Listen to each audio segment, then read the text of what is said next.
Terima kasih pemirsa masih bersama kami di Halo Indonesia.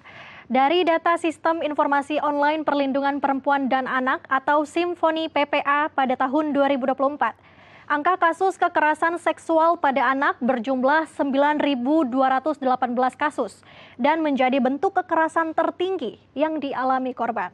Tingginya kasus tersebut menjelaskan pentingnya hak perlindungan anak dari kasus kejahatan seksual adalah hal yang harus diutamakan, baik di institusi pendidikan maupun lingkup sosial.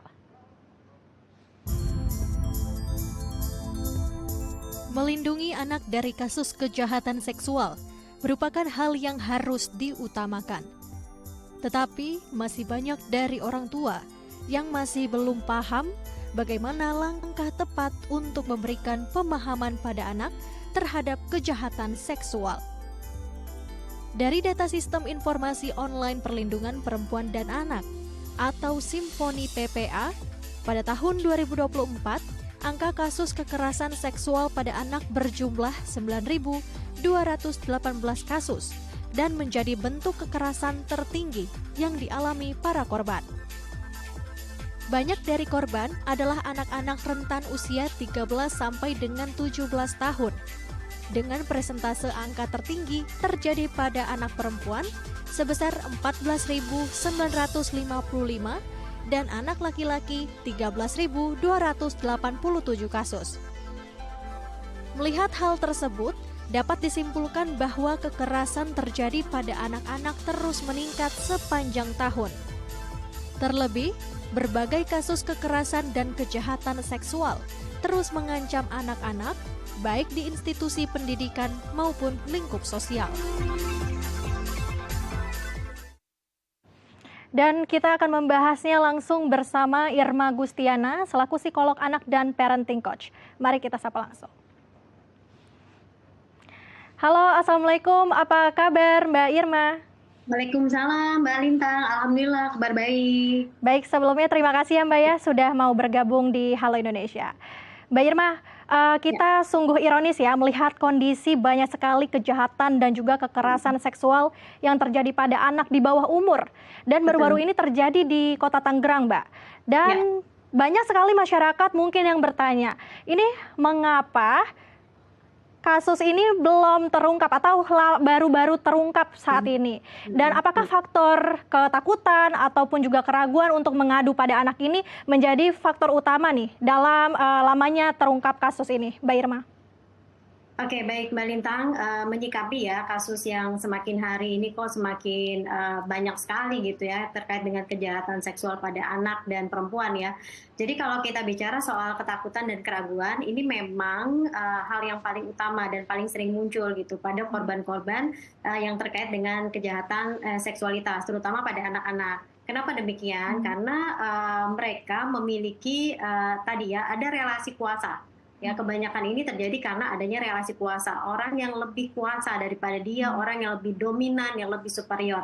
Sehingga perasaan takut melaporkan, ragu melaporkan, ini seringkali dialami oleh anak-anak gitu. Dan kebanyakan juga Mbak, mereka tuh nggak paham apa sih sebetulnya yang harus dilakukan pada saat mereka menjadi korban dari pelecehan atau tindakan kekerasan secara seksual gitu. Baik, ini mungkin takutan, ragu, dan juga tidak paham ya, seperti itu Mbak Irma. Lalu ini bagaimana nih bisa memberikan kepercayaan diri untuk anak-anak agar mereka tidak takut dan juga berani mengutarakan atau speak up, Mbak Irma? Sebetulnya pokoknya tuh ada dua ya Mbak ya. Yang pertama tuh terkait sama gimana orang dewasa itu, terutama orang tua ya, di rumah mengkomunikasikan atau berkomunikasi secara terbuka terhadap anak-anak ya. Dan ini komunikasi adalah salah satu cara untuk mendekatkan diri kita kepada anak. Sehingga nanti anak merasa apapun yang akan terjadi pada dia, itu dia bisa bebas untuk menceritakan tanpa takut dihakimi, tanpa takut disalahkan ya, dan dia jauh lebih percaya diri untuk menceritakan. Kemudian yang kedua memang perlu perbekalan nih gitu. Jadi pokok yang kedua adalah gimana anak-anak ini kita bekali dengan yang namanya pendidikan seksualitas sejak dini sekali. Jadi sejak umur berapa ya? Sejak mereka masih baby sebenarnya orang tua tuh sudah bisa kok mengkomunikasikan mengenai dirinya sendiri, tubuhnya seperti apa ya, terus kemudian gendernya bagaimana, cara merawat dirinya, itu harusnya sudah menjadi bekal. Nah, kalau ini adalah pendidikan yang kontinu dalam keluarga, maka anak juga jadi paham bahwa tubuhnya ini adalah miliknya sendiri gitu. Nggak semua orang boleh untuk menyentuh ya, atau mungkin melakukan sesuatu yang di luar batas dirinya gitu. Jadi memang ada pelajaran tentang boundaries juga di sini, batasan sehat terkait dengan diri. Nah, ini harus dimiliki semua keluarga supaya apa? Anak-anak jauh lebih pede gitu terkait dirinya dan bagaimana mengkomunikasikan gitu. Baik, Mbak Irma. Lalu menyangkut banyaknya kasus kekerasan dan juga kejahatan seksual begitu pada anak. Kalau terjadi pelecehan seksual begitu, Mbak Irma, pada anak nih, bagaimana nih sikap kita sebagai masyarakat, orang tua untuk memberitahu mereka, terlepas dari pendidikan tadi yang sudah sempat Mbak Irma katakan bahwa pendidikan seksualitas sejak dini. Oke, jadi apa sih yang harus dilakukan gitu ya orang tua, pendidik, guru, dan juga masyarakat yang sudah pasti ini harus memberikan dukungan penuh ya kepada anak, terutama mereka yang menjadi korban gitu, karena keamanan dirinya, fisik dan mental itu harus jadi prioritas pertama gitu. Sehingga ketika anak mendapatkan dukungan kuat dan penuh dari orang tua, dari orang-orang dewasa terdekatnya, maka akan muncul kepercayaan dirinya kembali gitu, karena ini kan pasti sesuatu yang sangat traumatis ya. Dan kemudian anak-anak ini perlu untuk dikasih tahu bahwa ketika ini terjadi itu bukan kesalahannya dia ya, karena banyak banget nih kasus yang saya juga tahu ya, seringkali ketika itu terjadi justru anaknya disalah-salahkan sama orang tuanya gitu. Padahal kan anak-anak memang pemahamannya masih sangat terbatas. Maka tugas dari orang dewasa nih Mbak yang harus terus memberikan dukungan, melindungi mereka, dan pasti ya tadi masyarakat ini harus proaktif ketika mengetahui ya. Jadi kalau dia tahu ya sudah gitu, yang harus dia lakukan adalah proteksi anak dan kemudian melaporkan kejadian tersebut di ranah hukum gitu bila dibutuhkan gitu. Baik, mungkin menjadi si anak ini jadi rendah diri begitu ya, Mbak Irma, malah jadinya disalah-salahkan begitu. Traumatis, betul. Mbak, lalu bagaimana nih untuk pendampingan psikologisnya bila terjadi anak yang mungkin mereka mengalami pelecehan, kekerasan, dan juga kejahatan seksual? Ya, ini adalah apa ya, pendampingannya ini pasti berkelanjutan dan panjang ya, karena bentuk trauma ini kan emosi atau luka yang sangat dalam ini kan tiap anak beda-beda yang merasakannya ya. Jadi yang pasti korban kekerasan seksualitas anak dan perempuan ini harus dibantu pemulihannya. Nah, pendampingannya ini bisa beragam. Pendampingannya terkait sama anak itu sendiri, dan yang kedua terhadap keluarganya. Ya, jadi mungkin di awal-awal kita kan pasti observasi dulu kesiapan mental dia untuk kita ajak bicara ya. Terus kemudian baru kita nanti masuk ke fase yang namanya counseling terhadap si anak dan juga mungkin family ya, terhadap keluarganya ya. Atau mungkin kalau ternyata sudah sangat mengganggu sekali ritme hariannya, dia jadi susah tidur, nggak mau makan, tentu ini kan berhubungan dengan sistem sarafnya ya, sehingga ya harus dibantu juga dari psikofarmakologi ya. Jadi ada obat-obatan tertentu mungkin yang harus dikonsumsi ya. Kemudian ada terapi-terapi yang harus dilakukan, terapi individu, kemudian juga bisa terapi berkelompok ya dengan teman-teman sebayanya. Nah, pendampingan ini memang harus melibatkan banyak orang gitu ya, keluarganya, walinya, mungkin juga gurunya, dan sampai memang praktisi kesehatan mental yang memang spesialis di bidang anak dan keluarga. Jadi ini harus berkelanjutan. Dia bisa 3 bulan, bisa 6 bulan, bisa menahun nih Mbak Lintang gitu. Baik, berarti ini pendampingan psikologi secara rutin begitu ya, Mbak Irma. Lalu Mbak Irma, ini kan sangat disayangkan sekali ya, banyak sekali dari korban-korban dari anak-anak di bawah umur ini malah yang melakukan pelecehan seksualnya adalah keluarga terdekat atau orang-orang terdekat di sekitarnya. Ini bagaimana sampai bisa terjadi ini kalau dari kacamata Mbak Irma sendiri? Apakah bagaimana cara penanganannya juga dan bagaimana cara si anak ini menyikapi begitu?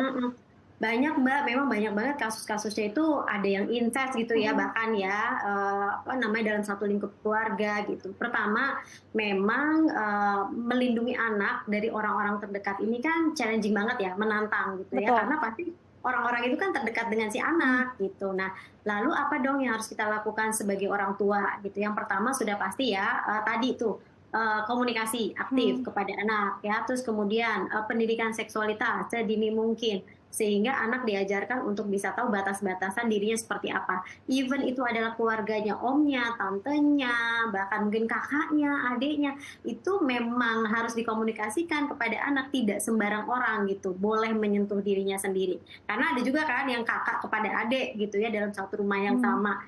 Terus kemudian, nah ini juga penting nih, seringkali kalau dalam satu keluarga itu yang kejadian adalah adanya kecanduan pornografi nih Mbak Hmm. Lintang gitu loh. Jadi memang karena ada anggota keluarga yang itu sangat candu terhadap pornografi, sehingga akal sehatnya itu tidak bisa lagi dia gunakan gitu, bahwa Hmm. ini adalah saudaranya, anaknya, atau siapapun.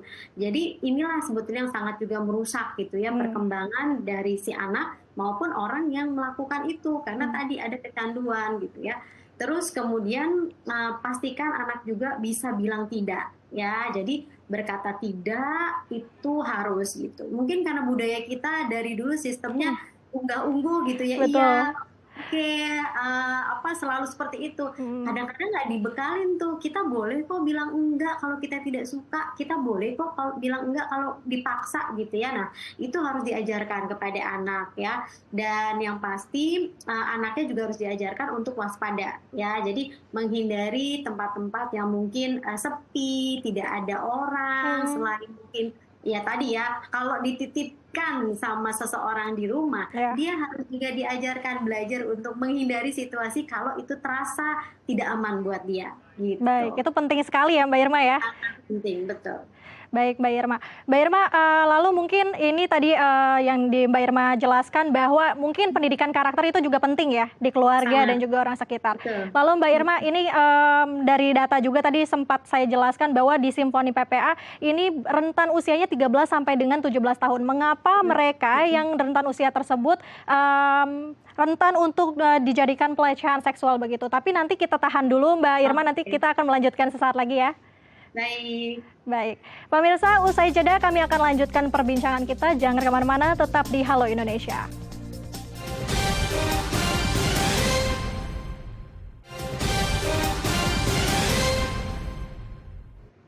Terima kasih pemirsa, masih bersama kami di Halo Indonesia.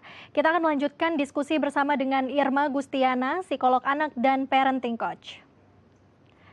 Halo Mbak Irma. Yes, Mbak. Baik, Mbak Irma, kita akan melanjutkan kembali. Lalu tadi soal pelecehan dan juga kekerasan maupun kejahatan seksual pada anak nih yang terus meningkat. Dan rentan usianya banyak sekali di angka 13 sampai dengan 17 tahun. Bahkan ada Ya. yang di bawah umur 9 tahun. Mengapa ini bisa terjadi di usia tersebut, Mbak Irma? Oke, jadi kalau kita bicara 9 tahun itu kan masuk fase-fase prapuber ya. Jadi fase prapuber itu biasanya memang secara perubahan fisik itu kan akan terlihat sangat pesat ya. Jadi secara visual pun juga akan kelihatan lah, terutama mungkin juga pada anak-anak perempuan. Nah, kalau kita bicara perkembangan sosial emosional, ini memang di usia 9 sampai 17 tahun ini memang masa-masa rentan. Karena apa? Karena mereka tuh kan sedang dalam proses mencari identitas diri ya. Jadi dalam proses dia mencari identitas diri, dia memang masih minim banget tuh tentang yang namanya hubungan atau batasan yang sehat, ya seperti apa. Nah, makanya kenapa banyak banget kan yang memang akhirnya masuk kepada pergaulan bebas gitu, karena batasan-batasan ini mereka nggak paham. Nah, apalagi kalau tadi gitu ada pengaruh dari orang dewasa. Nah, si anak yang nggak pernah teredukasi ini pasti akan bingung. Ini sebetulnya boleh apa enggak sih, normal apa enggak gitu. Nah, maka kenapa di usia ini menjadi rentan pada mereka 9 sampai 17 tahun ini sangat mudah dipengaruhi gitu oleh orang dewasa yang memiliki kuasa kepada mereka dan memaksa mereka untuk melakukan aktivitas seksualitas begitu. Baik, Mbak Irma. Mungkin adanya bujukan, rayuan begitu ya, Mbak Irma ya, Betul, dari betul. para pelaku kejahatan seksual. Lalu Mbak Ya. Irma, ngomong-ngomong soal tersebut, apakah ada edukasi nih? Apakah bagaimana nih anak-anak bisa mengenal bahwa hal tersebut adalah pelecehan seksual maupun kekerasan seksual? bagaimana ciri-cirinya mungkin yang bisa dipahami dari seorang anak? Oke, jadi kalau anak itu sudah masuk di usia prapuber, memang sangat penting sekali gitu ya, entah itu orang tua ataupun pendidik di sekolah ya, guru misalnya guru biologi, guru IPA ya, untuk memberikan edukasi kepada mereka tentang pengenalan pelecehan seksual. Jadi bukan hanya sekedar batasan pribadi mengenai tubuhnya sendiri, mana yang boleh dipegang, tapi bentuk-bentuk pelecehan seksual itu apa saja, mulai dari yang verbal sampai juga yang fisik ya, terus kemudian usaha-usaha dibujuk, dirayu, diiming-imingi. Nah, itu juga harus diedukasi sama si anak-anak ini yang apalagi dia sudah masuk prapuber ya, dan dikasih juga pendidikan terkait dengan kesehatan reproduksi. Ya, jadi kalau mereka sudah menstruasi, ya kan mereka harus sangat hati-hati sekali gitu ya, menjaga tubuhnya sendiri. Nah, kemudian anak-anak itu juga harus dikasih tahu mengenai yang pertama ya, untuk bilang tidak secara asertif kepada siapapun. Mungkin bukan terkait dengan pelecehan, tapi mungkin yang lain. Nah, ini penting gitu, mengajarkan mereka tentang batasan diri yang kuat ya, strong boundaries-nya. Selain bilang tidak, dia diajarkan untuk pergi dari situasi yang tidak aman tadi. Gitu. Jadi kalau dia merasa ini di dalam dia dipanggil gitu ya oleh seseorang gitu, berduaan saja di ruangan yang sipil. Nah, itu dia harus tahu nih, ini tuh sebetulnya nggak boleh dia lakukan gitu kan. Kemudian dia harus diajarkan untuk bilang, bercerita. 1x24 jam atau setelah kejadian tersebut itu anak-anak seharusnya tidak memendam cerita itu sendiri. Dia harus diajarkan untuk bercerita atau mengkomunikasikan. Nah, ini adalah kuncinya nih Mbak Lintang. Supaya apa? Si anak segera kita bantu, supaya dia tidak mengalami trauma yang berkepanjangan atau yang terlalu dalam. Dan yang kedua, pelakunya segera kita tadi gitu ya, kita cari. Kemudian ya tadi kalau ada memang harus ke ranah hukum, ya memang harus gitu kan. Jadi seperti itu. Betul Mbak Irma. Lalu Mbak Irma, mungkin ini juga kan bukan hanya anaknya, tapi juga orang tua berperan penting gitu ya dalam membangun karakter anak-anak agar mereka tahu bagaimana bahayanya. Lalu Mbak Irma sendiri mungkin ada nggak sih Mbak tips untuk orang tua hebat melindungi anak dari ancaman kekerasan seksual? Oke, bolak-balik dari tadi saya bilangnya pendidikan seksual gitu ya, karena itu memang edukasi yang paling penting banget gitu ya, karena kalau kita bicara pendidikan seksual tuh nggak cuma urusannya berhubungan dengan organ kelamin saja gitu ya, tapi the whole tubuhnya dan cara dia berkomunikasi, cara berpakaian, cara bicara itu juga berhubungan dengan pendidikan seksual.